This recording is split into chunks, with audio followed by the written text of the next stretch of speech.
Que balanço é que faz deste encontro da Associação Nacional de Freguesias? Muito positivo, aliás, como foi já o Congresso e como irá ser o próximo encontro do Conselho Geral, de onde eu faço parte, no próximo fim de semana em Espinho. Como viu, é sempre quase que por unanimidade, ou uma grande maioria, que são votadas as conclusões e as moções, exceto aquela que viu que foi veiada, obviamente, que não tinha nada a ver com os presidentes de junta, mas enfim. Mas o que me entristece é que aqui não há partidos, todos têm a mesma opinião, não há extinções, não há extinção nem há fusão de freguesias.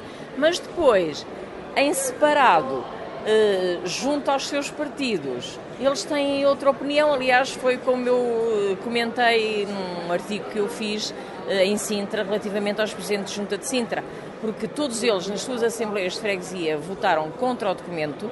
Aqui na ANAF, porque alguns deles também pertencem aos órgãos diretivos, tal como eu, também votaram contra aquele documento e depois, como vimos na Assembleia Municipal, votam a favor.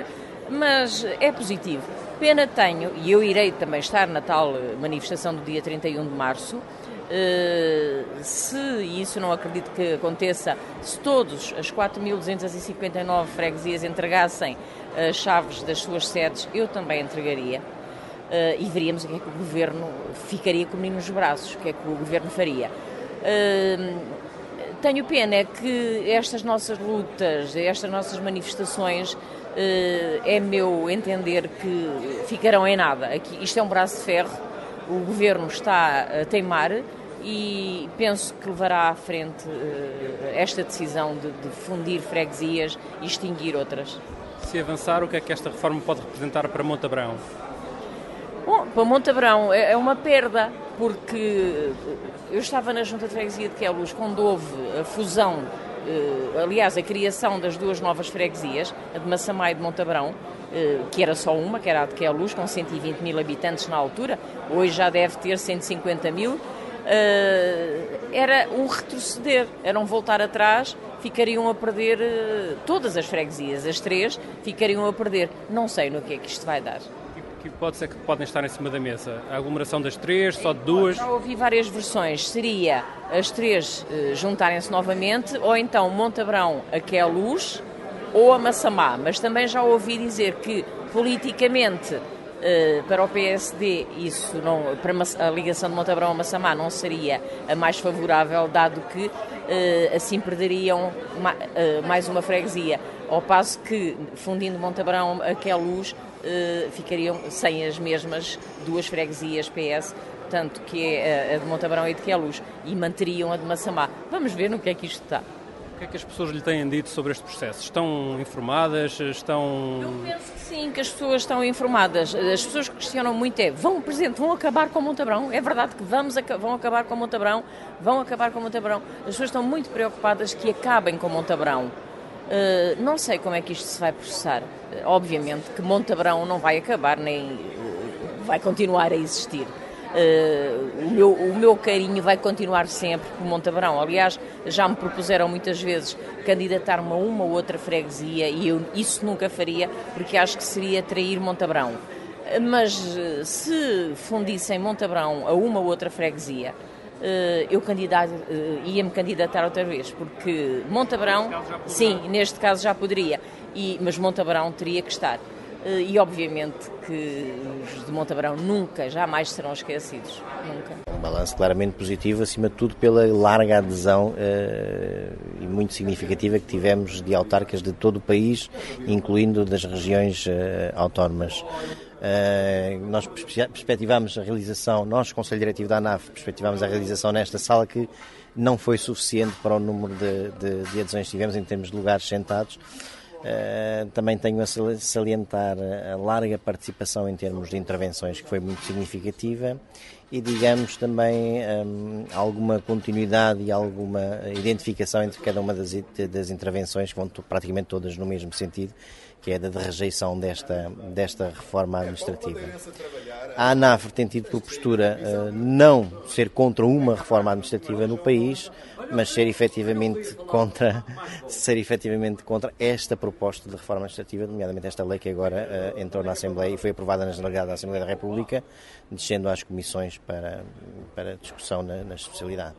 No seu caso, é Presidente da Junta de Mirasintra. O que é que esta reforma poderá representar e o que é que pensa do que pode vir a acontecer?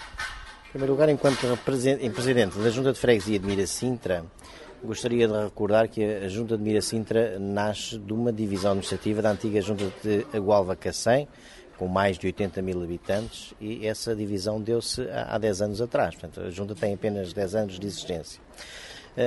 E encaro esta divisão em 4 novas freguesias da cidade de Agualva-Cacém como um exemplo de sucesso naquilo que diz respeito a uma decisão que foi tomada localmente e depois apadrinhada pela Assembleia da República. Um caso de sucesso porque valorizou os 4 territórios que compõem a cidade de Agualva-Cacém sobre diversos aspectos e, para além dos aspectos em termos de requalificação do espaço público que a Câmara Municipal de Sintra tem feito investimentos nos diversos territórios, eu gostaria também de salientar o aspecto da identidade e do sentido de pertença da própria comunidade relativamente às suas localidades.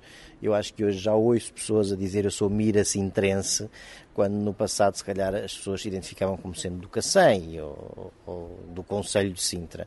Este sentido de pertença acho que é muito importante e significativo. Fico obviamente um bocadinho entristecido de ver que um caso de sucesso, ao fim de 10 anos, parece ter quase os dias contados, exigindo-se o cumprimento desta reforma administrativa. Exatamente pelos motivos que acabei de invocar, mas essencialmente por entender que Mirasintra tem uma identidade muito própria e uma maneira de estar muito própria no Concelho de Sintra, que acaba por distinguir aquela localidade de todas as outras, merecendo só por isso o estatuto de freguesia. Os seus fregueses estão informados sobre o processo que está em curso? O que é que lhe têm dito?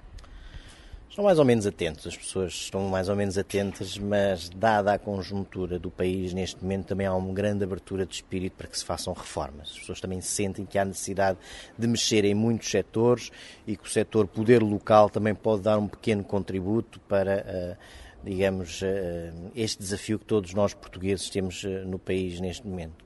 Em termos financeiros já vimos que não vai ser muito significativo, porque não vai reduzir definitivamente as despesas do Estado, se calhar até vai aumentar este processo de reforma, por uma questão de adaptação de instalações, toponímia, de uma série de coisas que é preciso depois adaptar à nova realidade, se calhar vamos ter mais custos.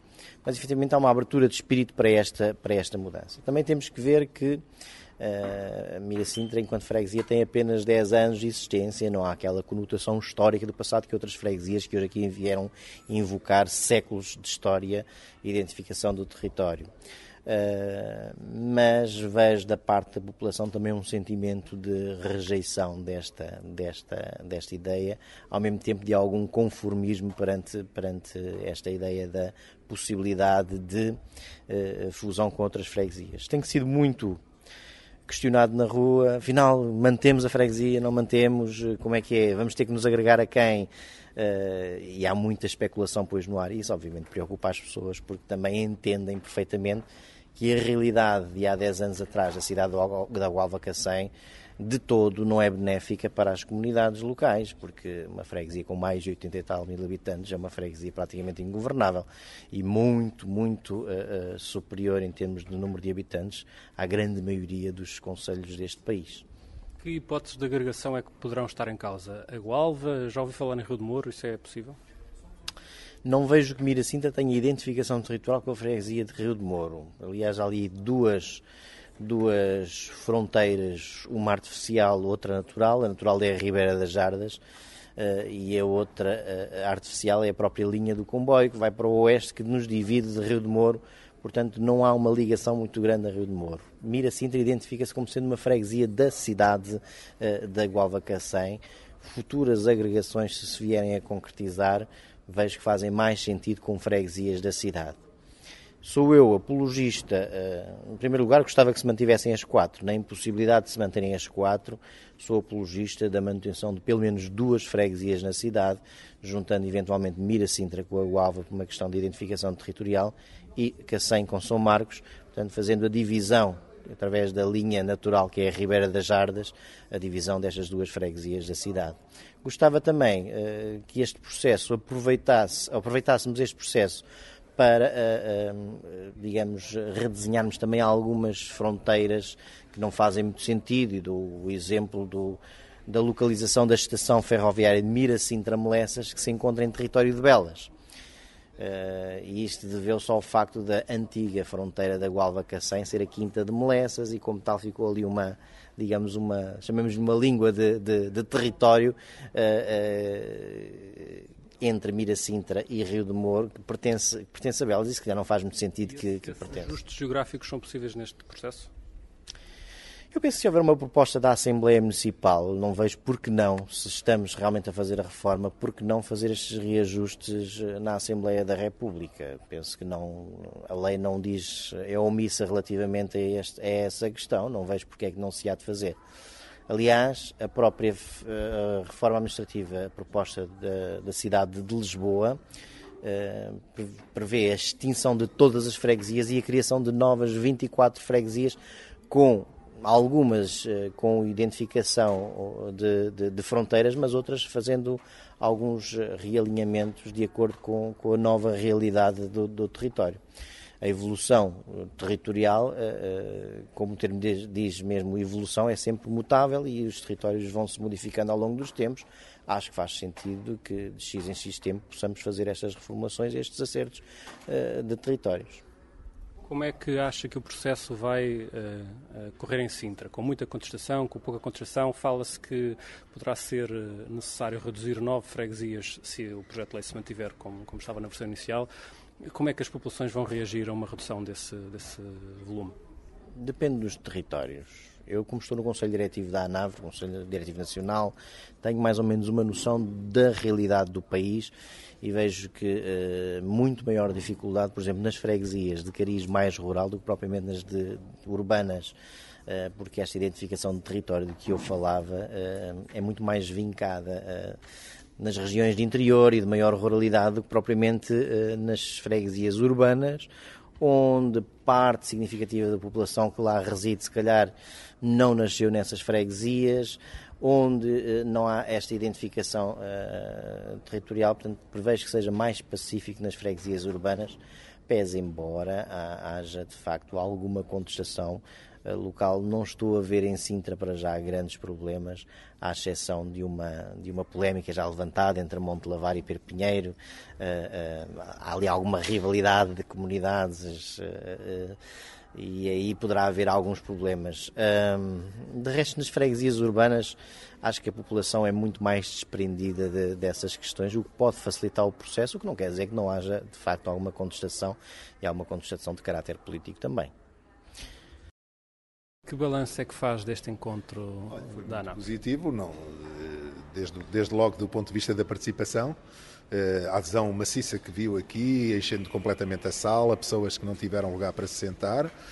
Foi muito interessante e muito agradável para nós, seguir dirigentes da ANAV, pela elevação cívica das intervenções, por algumas comunicações de grande nível, como pôde ouvir, pelas moções que foram apresentadas, pelo ritmo que as coisas tomaram, dando aqui lições a outros níveis e até a muitos partidos quanto ao ritmo e à condução dos trabalhos. Está de parabéns o meu colega Cândido Moreira por esse aspecto e pelas conclusões que aqui foram produzidas, que estão em linha com aquilo que é o sentimento generalizado dos eleitos de freguesia, que é de rejeição da proposta de lei 44/12.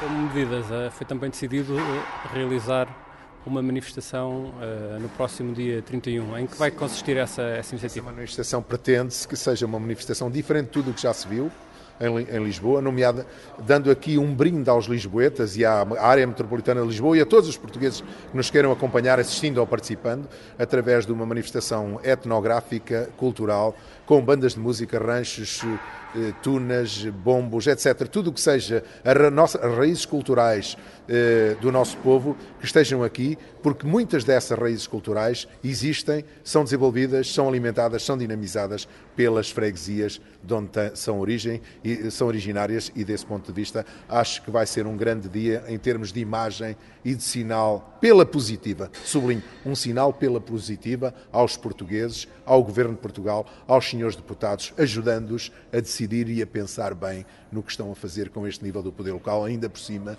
um poder local que não representa praticamente nada no Orçamento de Estado. Como sabemos, o Orçamento de Estado para 2012, as freguesias representam 0,098 de ponto percentual, não chega a 1/10 de ponto percentual, não tem expressão e o trabalho da freguesia é muito importante. Sabemos, por outro lado, das responsabilidades da República Portuguesa, do Estado português, em cumprir as obrigações determinadas no âmbito do Memorando de Entendimento com a Troika.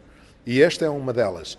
A diferença substantiva que há entre nós e o Governo é que esta reforma se faça com os eleitos locais, com as populações e não contra uns e outros, porque se assim for, vai ser difícil de implementar no terreno. E depois de dia 31, se não conseguirem sensibilizar o Governo, o que é que pensa, que outras formas de luta?